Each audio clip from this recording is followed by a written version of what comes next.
एक इंटरेस्टिंग बात बताता हूं आपको। नोटिस किया होगा कि सारे प्रोजेक्ट्स गुजरात में ही क्यों, बाकी के देश में जो प्रोजेक्ट्स हैं वो गुजराती से ही क्यों?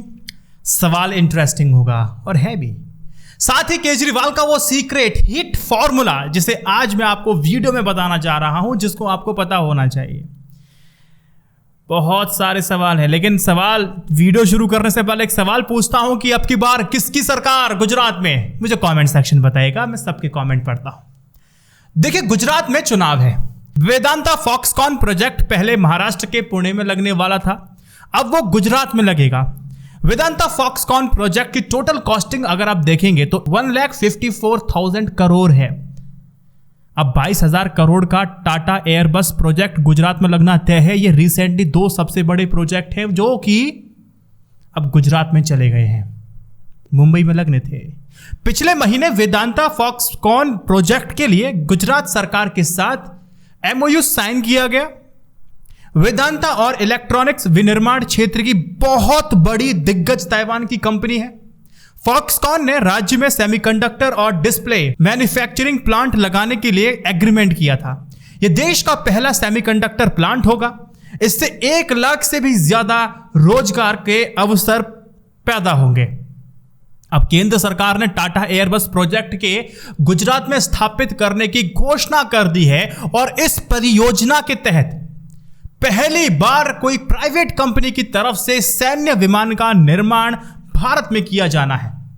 और प्रोजेक्ट की कुल लागत है ना, वो तकरीबन 21,935 करोड़ है।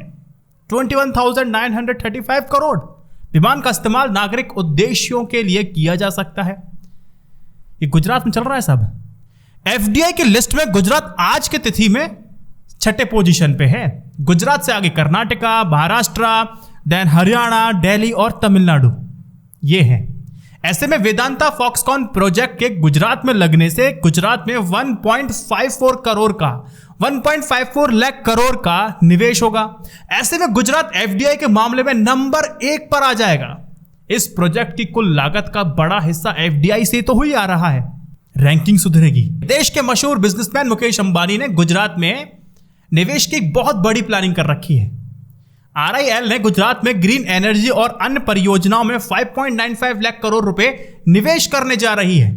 इसके अलावा रिलायंस ने भी जियो के अपने जो नेटवर्क्स हैं ना, उनको 5G में बदलने के लिए 3 से 5 साल में 7,500 करोड़ रुपए और रिलायंस रिटेल में अगले 5 साल के दौरान 3,000 करोड़ रुपए इन्वेस्ट करने का भी प्रपोजल दे दिया है। साफ तौर पे प्रस्ताव टेबल पे पड़ा हुआ है। अब एक और बात सुनिए। कंपनी ने गुजरात सरकार की सलाह से कच्छ, बनासकांठा और धोलेरा में 1 लाख मेगावाट क्षमता की रिन्यूएबल एनर्जी प्रोजेक्ट के लिए जमीन तलाशने की प्रक्रिया शुरू भी कर दी है। कंपनी ने कच्छ में 4.5 लाख एकड़ जमीन की मांग तक कर दी है। एक बात और समझ लीजिए, मुकेश अंबानी के अलावा राज्य के दूसरे सबसे बड़े बिजनेसमैन अडानी ग्रुप गुजरात को लेकर के जो रोड मैप है ना, वो तैयार कर चुका है। कंपनी ने राज्य में एक स्टील प्लांट लगाने और दक्षिण कोरिया की कंपनी पॉस्को के साथ $5 अरब की डील की है। अब अडानी ग्रुप ने गुजरात में एक यूनिफाइड स्टील प्लांट लगाने और अन्य कारोबारी संभावनाओं की तलाशने के लिए साउथ कोरिया की कंपनी पॉस्को के साथ तकरीबन $5 अरब का शुरुआती एग्रीमेंट कर लिया है, समझौता हो चुका है। अडानी का ज्यादातर जो कारोबार है ना, आपको पता है कहां पर है? गुजरात में फैला हुआ है। और गुजरात के मुंद्रिका में उनका एक पोर्ट भी है जहां पर बहुत बहुत बड़ी बड़ी चीजें पाई गई हैं। 10 ग्राम के पुड़िया के पीछे पूरा देश पड़ा हुआ था। यहां तो बहुत कुछ था। बहुत सारे बिजनेस इनके गुजरात में भी हैं। अब आपको तो पता होगा कि सेंट्रल विस्टा का जो प्रोजेक्ट है वो भी गुजरातियों के हाथ में है। 15 अगस्त में जो आपने पॉलिस्टर के जो झंडे फहराए थे ना ऊपर, घर के ऊपर लगा करके, वो भी गुजरात के ही थे।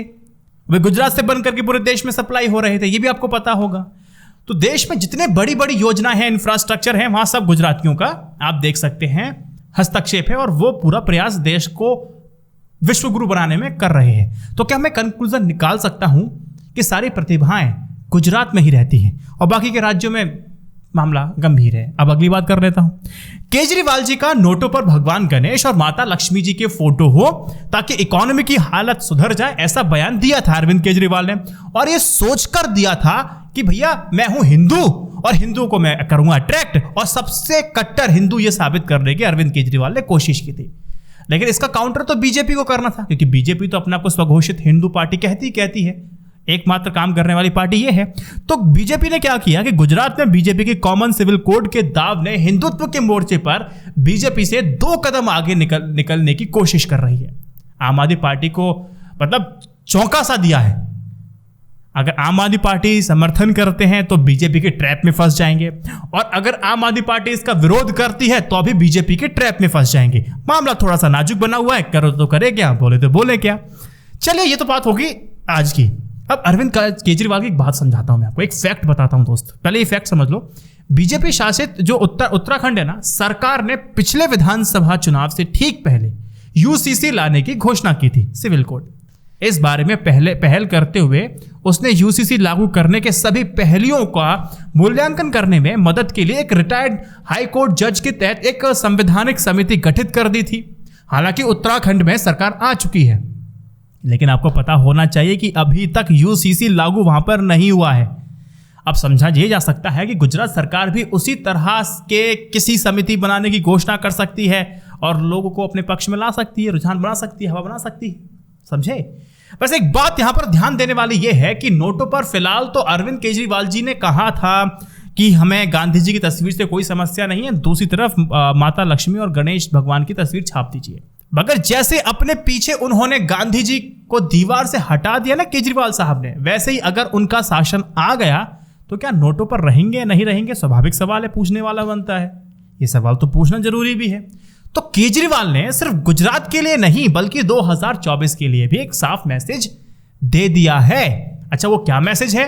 कि अगर वास्तव में गांधी विरोधी हो, ऐसे तो बहुत सारे आयोजन होते हैं गांधी विरोध में, अगर आप वास्तविक रूप में गांधी विरोधी हो तो मेरे साथ आ जाओ। इस राजनीति में केजरीवाल कितने आगे जाएंगे ये तो मुझे नहीं पता। वे रोज एक नया कारनामा जरूर दिखा देते हैं। फिलहाल देखने में ऐसा लगता है कि नरेंद्र मोदी जी को एक टफ फाइट अरविंद केजरीवाल की तरफ से दिखाई दे रही है, मगर एक देश के लिए एक मुश्किल समस्या बन सकती है। ये बहुत गंभीर बात है। इस बात से इत्तेफाक रखते हैं तो बताइए कमेंट सेक्शन में। अगली बात बताता हूं मैं आपको। केजरीवाल ने कई बदलाव किए, लेकिन एक चुनावी फॉर्मूला जिसको आम आदमी पार्टी नहीं छोड़ना चाहती है, अब गुजरात में उसी के प्रयोग की बारी चल रही है। देखो, समझने की कोशिश करना। आम आदमी पार्टी ने क्लियर कर दिया है कि गुजरात चुनाव में स्थानीय चेहरे पर ही वो चुनाव लड़ेगी। अब गुजरात में आम आदमी पार्टी की ओर से सीएम का चेहरा कौन होगा, इसके लिए बकायदा पंजाब जैसा कैंपेन चलाया जाएगा। पंजाब में आपको पता है, और इस पर लोगों से राय ली जाएगी कि बताइए भैया, 4 लोग घेरे, किसको आप चुनना चाहते हैं। पंजाब के बाद गुजरात में आम आदमी पार्टी वही फॉर्मूला अपनाने जा रही है। दिल्ली, पंजाब, उत्तराखंड और दूसरे राज्यों को भी देखा जाए तो आम आदमी पार्टी ने चुनाव को लेकर के कुछ अपनी रणनीति में भले ही बदलाव किया है, लेकिन वही एक फॉर्मूला ऐसा है जिससे वो आज भी बदलना नहीं चाह रही है। वो आज तक नहीं बदला है, क्योंकि आम आदमी को पता है कि वो उसका एकमात्र हिट फॉर्मूला है और उसको वो छोड़ना नहीं चाहती है। ये पार्टी खुद के सर्वे करा के कहती है कि हमारी तो सरकार बन चुकी है। ये बहुत तेज खेलते हैं, लेकिन ये तो राजनीति में साम दाम दंड भेद सब चलता है। लेकिन गौर करें, आम आदमी पार्टी के संयोजक और दिल्ली के सीएम अरविंद केजरीवाल ने दावा कर दिया है कि आम आदमी पार्टी को इस चुनाव में 90 से 93 सीटें मिलेंगी। जनता कहीं उनको हल्के में ना ले ले, पहले जनता को अरविंद केजरीवाल ने आंकड़े बता दिए, उनके दिमाग में डाल दिया। पंजाब में अरविंद केजरीवाल ने नतीजे दिए हैं, तो जनता इसको हवाई फायर समझ करके नजरअंदाज कर देगी। ऐसा थोड़ा सा मुश्किल लगता है पहले वक्त में, और बाकी का ये माहौल सोशल मीडिया पे बना ही रहे हैं। काट कटाक्ष तो हमें देखने को मिल रहा है। पंजाब चुनाव में केजरीवाल की पार्टी पहले बहुत बुरी तरह हारी थी। अब थिंक टैंक ने पूरा ये सोचा कि यार अरविंद केजरीवाल हारे तो हारे क्यों, थिंक टैंक को पूरा जिम्मेदारी सौंपी गई, तो पता चला कि स्थानीय नेता का चेहरा आगे करना होगा अरविंद केजरीवाल को। फिर अरविंद केजरीवाल ने भगवत मान का नाम आगे बढ़ाया और नाम पर सहमति बनी। इसका पार्टी को बहुत ही गजब फायदा हुआ और शानदार जीत के लिए आम आदमी पार्टी यहां सरकार पर 92-93 सीटें पंजाब में लाना बहुत बड़ी बात है, बात होनी चाहिए। 2022 में पंजाब में सीएम चेहरा तय करने पार्टी ने एक मोबाइल नंबर जारी करके लोगों से कहा था कि मुख्यमंत्री का चेहरा बताने की शुरुआत की थी। इस कैंपेन के बाद भगवत मान का नाम तय किया गया था और बताया गया था कि आपका सीएम ये है। पंजाब का ये एक बिल्कुल सफल प्रयोग है जो कि गुजरात में किया जा रहा है, और ये अरविंद केजरीवाल का हिट फॉर्मूला है। पार्टी के संयोजक अरविंद केजरीवाल ने गुजरात के लिए पार्टी की ओर से सीएम चेहरा कौन होगा उसका एक नंबर भी जारी कर दिया है और बोला कि इसमें मिस कॉल मारना शुरू कर दीजिए भैया और बताइए कौन सीएम का व्यक्ति होना चाहिए। इसके साथ ही यह तय हो जाएगा कि पार्टी स्थानीय चेहरे पर दाव लगाएगी। पहले यह रणनीति का हिस्सा नहीं था, लेकिन पंजाब चुनाव के बाद पार्टी इसकी ओर बढ़ चुकी है और समझ में आ गया कि हमारा हिट फॉर्मूला, इसका इस्तेमाल क्यों ना करें हम। उत्तराखंड में भी पार्टी ने ऐसा किया था, हालांकि वहां सफलता नहीं मिली थी जिस तरह से उनको पंजाब में मिली थी। उत्तर प्रदेश में भी ये सब लड़े थे, लेकिन वहां जमानत इनकी जब्त हुई थी। फिलहाल टॉपिक पे रहते हैं। आम आदमी पार्टी जिस राज्य में चुनाव में जाती है, आम आदमी पार्टी वहां पहले ही उम्मीदवारों की सूची जारी कर देती है। अच्छा, आम आदमी पार्टी का ये जो रुख है, जो मामला है, दूसरे दलों से थोड़ा सा अलग है और अलग प्रयोग कर रही है। एक और जहां दूसरे दल आखिरी वक्त में उम्मीदवारों की सूची जारी नहीं करते हैं, वही आम आदमी पार्टी चुनाव से काफी पहले लिस्ट को जारी कर देती है और कहती कि हमारा कैंडिडेट ये रहा साहब। कुछ दल जहां दूसरे दलों के कैंडिडेट पर नजर रखते हैं, गड़ाए रखते हैं और इस बात का इंतजार में रहते हैं कि टिकट ना मिलने पर यहां आएंगे तो टिकट दे देंगे। इस मामले में आम आदमी पार्टी एक अलग किस्म का प्रयोग कर रही है। किसमें सफल हो पाती है, नहीं होती है, ये वक्त बताएगा। और देखने वाली बात अब यह हो जाती है कि आम आदमी पार्टी के प्रचार का जो तरीका है, उससे वास्तविक रूप से देखने को मिलता है कि कई बार दूसरी पार्टियां बैकफुट पर नजर आ जाती हैं। लेकिन इस बार गुजरात में मामला थोड़ा सा अलग है, यहाँ क्योंकि मुकाबला बीजेपी से है और जो कि बीजेपी कई वर्षों से सत्ता में है और केंद्र में है, सब चीज इनके हाथ में है। और बाकी जो सवाल मैंने आपसे पूछा, आपकी बार किसकी सरकार, कमेंट सेक्शन में बताइएगा। इस वीडियो को 3 व्हाट्सएप ग्रुप पर शेयर कीजिएगा। जय Hind, Vande Mataram, stay updated, stay educated, सत्यमेव जयते, नमस्कार। हाँ, संडे लाइव रात को 9 बजे मैं आपसे मिलता हूं। सवालों के साथ तैयार रहिएगा। नमस्कार।